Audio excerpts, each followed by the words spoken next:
In the song No Shelter by Rage Against the Machine, there is a line in that, and it is, "The front line is everywhere. There be no shelter here." Um, there's a concept called gray warfare, or gray war, where there is a sociological shift, a kind of a collective social re reorganization or a new understanding of what is considered to be warfare.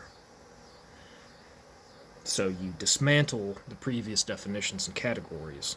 When somebody hears the word war, they think World War II, World War One, Vietnam, or the war in Ukraine. Where we're headed as a society is that the definition of what you consider to be war is going to blur until it becomes borderline impossible to even categorize something as war.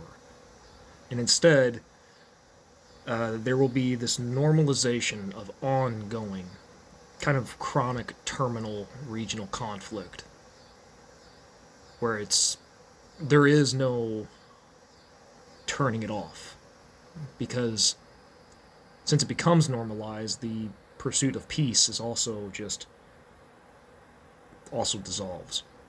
It's no longer part of the equation. One book that goes further in detail on this for future war is Conflict. That's the name of the book, by General Petraeus, and it goes into the importance of how not only like drone warfare and autonomous robots, but information and cyber warfare are going to become even more potent, and also psychological warfare.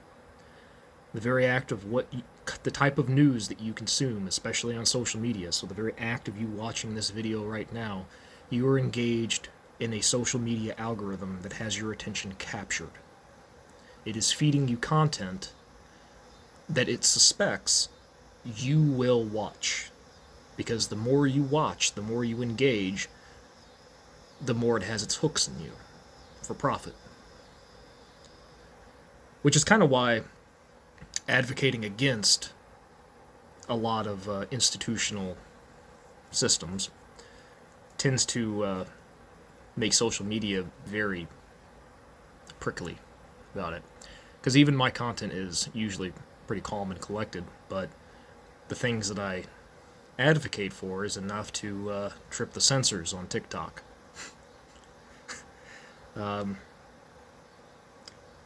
Because I assume, by understanding it, it is treated as support.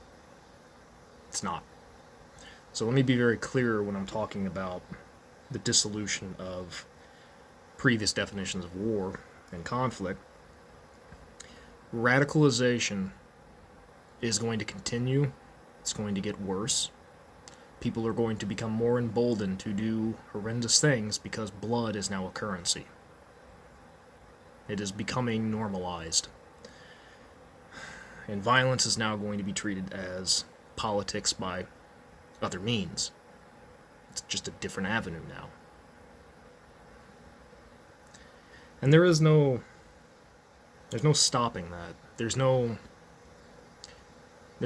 dismantling that feedback loop, because the ability to converse has already been broken down. The polarization in our society has reached a tipping point years ago, and we're now really seeing the fire spread.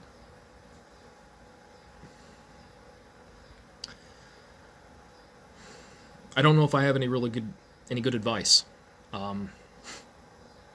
We're kind of in the early stages of what is going to just be a progressive amount of radicalization and political violence.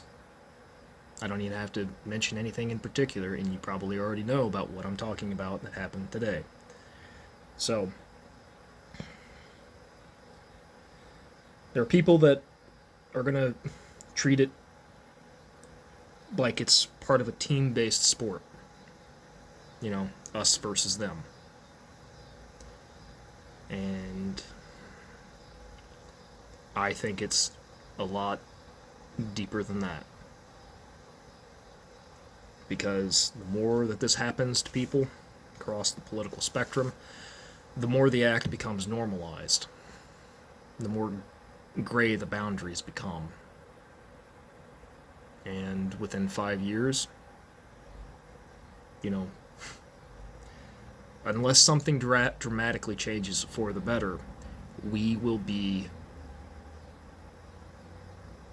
more in that quagmire than I think a lot of us are prepared for. So I guess actually I do have advice. Community.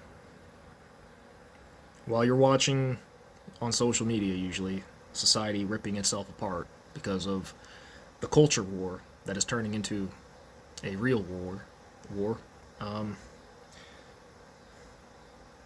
trying to create stronger social bonds, creating alternative forms of community engagement and support, because as this system that we live in progressively dismantles itself, people are going to have needs. They're going to need safety and security, and they will find it one way or the other, and they will sacrifice everything in their lives in order to achieve that safety and security, even at the cost of everybody else around them. People that are afraid, they give up everything for even a false sense of security. And I don't think that we collectively should allow that void to be filled with government intrusion and reactionary violence.